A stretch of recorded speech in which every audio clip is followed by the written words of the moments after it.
Mori adalah satu desa di wilayah Kecamatan Trucuk, Kabupaten Bojonegoro. Dahulu kala, Kadipaten Tuban masih berada dalam wilayah Adahan Majapahit. Ketenangan suasana di lingkungan Kadipaten tiba-tiba terusik oleh kabar yang sulit dipercaya akal. Indarti, putri Adipati, itu diketahui telah hamil. Kenyataan ini tidak saja membuat sang Adipati geram, namun hatinya bak disambar petir di siang bolong.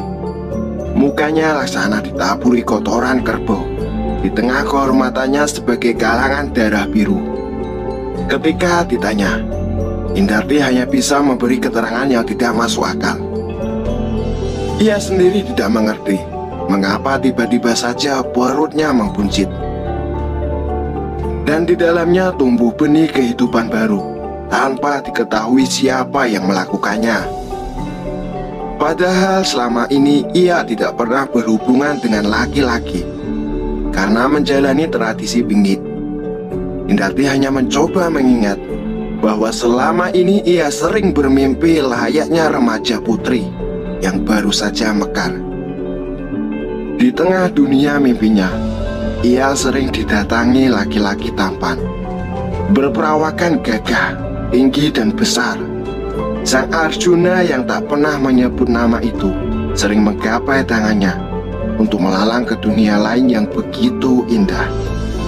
Mereka menebar asmara, layaknya jejaka dan perawan di alam maya.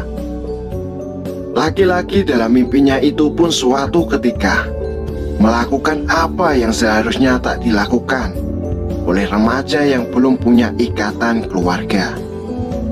Dan akhirnya mimpi-mimpi indah pun berubah menjadi kenyataan yang sangat pahit. Indarti hamil.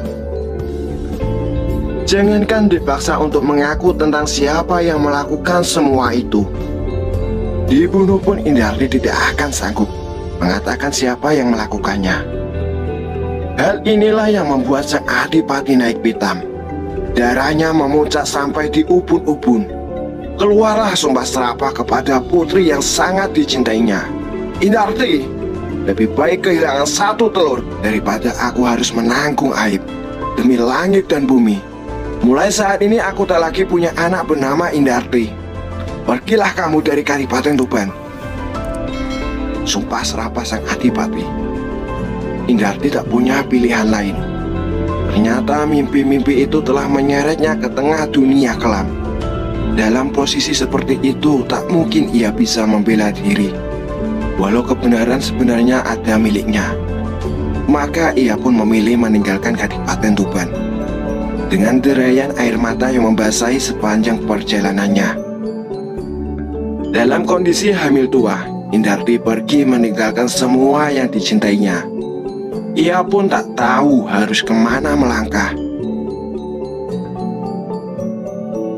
Waktu berlalu sangat cepat. Ia terus berjalan ke arah selatan, mendaki pegunungan kapur, dan menambah tebalnya hutan jati yang masih perawan.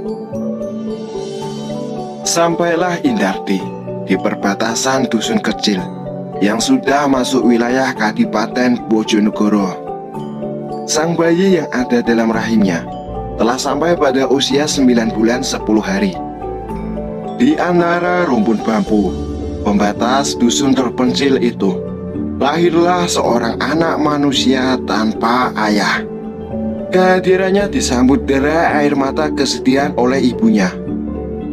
Sampai sekarang tempat melahirkan bayi itu masih ada dengan ciri utama tanah selebar tampah. Itu tidak pernah ditumbuhi rumput, walau sekitar penuh dengan rumput. Indarti berpikir, bayi inilah yang membuat nasibnya kelam. Ia berharap lahiran bayi itu dapat menjadi tenggara untuk membuang segala aib yang menimpa dirinya. Oleh karenanya, ia bersumpah, apabila suatu ketika tempat ini menjadi perkampungan, maka akan kuberi nama Mori. Artinya Mori adalah komor singkari. Dalam bahasa Jawa, komor berarti kotoran. Jadi Mori berarti kotoran orang melahirkan yang tertinggal. Di tengah perasaannya yang kalut dengan dibalut kesedihan mendalam, Indarti mengambil jalan pintas. Anak yang membuat petaka bagi dirinya itu hendak dibuang. Ia segera membawa bayinya ke sebelah utara dusun kecil yang disinggahi. Di sana ada bengawan. Ketika hendak membuang bayinya, ternyata ada seorang pencari ikan yang mengetahuinya. Orang itu kemudian melarang Indarti agar tidak membuang bayinya. Oleh karenanya, tempat itu sampai sekarang dikenal oleh masyarakat dengan sebutan Dusun Penggak, yang artinya melarang. Indarti tak patah arang. Peringatan dari orang tadi tidak juga menyadarkan hatinya. Ia berjalan ke selatan lagi, dan ketika sampai di tempat sunyi, diletakkanlah sang bayi itu di atas rakit kecil terbuat dari gedebok pisang. Dengan berat hati dihanyutkanlah bayi merah yang belum sempat diberikan nama itu. Indarti berharap agar bayinya ditemui oleh seseorang yang bisa mendidik dengan baik sehingga kelak akan menjadi manusia yang berguna. Setelah menghanyutkan bayinya, Indarti kembali ke dusun kecil yang dilaluinya itu. Untuk sementara ia mencoba menumpang di rumah salah satu warga dusun. Orang itu dikenal sebagai Pak Demang. Ia petani yang cukup kaya. Oleh Pak Demang, Indarti diberi tugas mencuci dan mengambil air di bengawan. Suatu pagi, ketika Indarti sedang mencuci dengan teman-temannya, terlihatlah olehnya ada rakit kecil yang tersangkut akar pohon di tepi bengawan. Maka segeralah ia menghampiri. Ternyata yang ada di rakit itu adalah bayi yang dihanyutkannya kemarin. Kepada teman-teman dan warga dusun lainnya, Indarti mencoba menutupi bahwa bayi itu seolah-olah bukanlah anaknya. Indarti menyerahkan bayi yang ditemukan kepada Pak Demang. Oleh Pak Demang, bayi merah itu diberi nama Joko Popo. Indarti kemudian diberi tugas untuk merawatnya. Betapa senang hati Indarti karena bisa membesarkan bayinya. Maka dengan penuh kasih sayang dirawatlah bayi mungil itu sebaik-baiknya.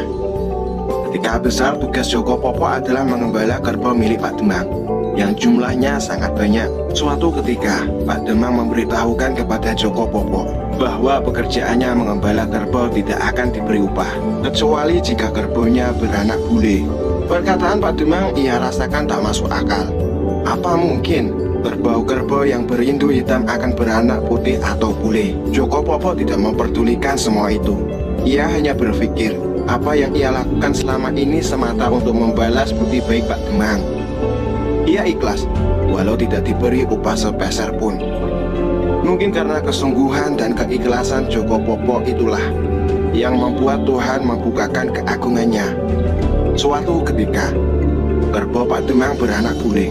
Maka gegerlah warga dusun Mori melihat keganjilan itu. Pak Demang pun tak bisa menjilat ludah kembali. Dengan berat hati diserahkan anak kerbau bule itu sebagai upah Joko Popo. Hari demi hari, waktu demi waktu, setiap kali kerbau Pak Demang beranak, ternyata semuanya bule. Maka jadilah kerbau-kerbau itu milik Joko Popo. Joko Popo berubah kaya. Ia mengajak pengasuhnya yaitu Indarti untuk membuat rumah sendiri. Mereka kini tinggal berdua di rumah yang bagaikan istana. Suatu ketika hati Joko Popo besar. Ia ingin mengetahui siapa sebenarnya ayah dan ibu kandungnya. Indarti tak sampai hati mengatakan hal sebenarnya.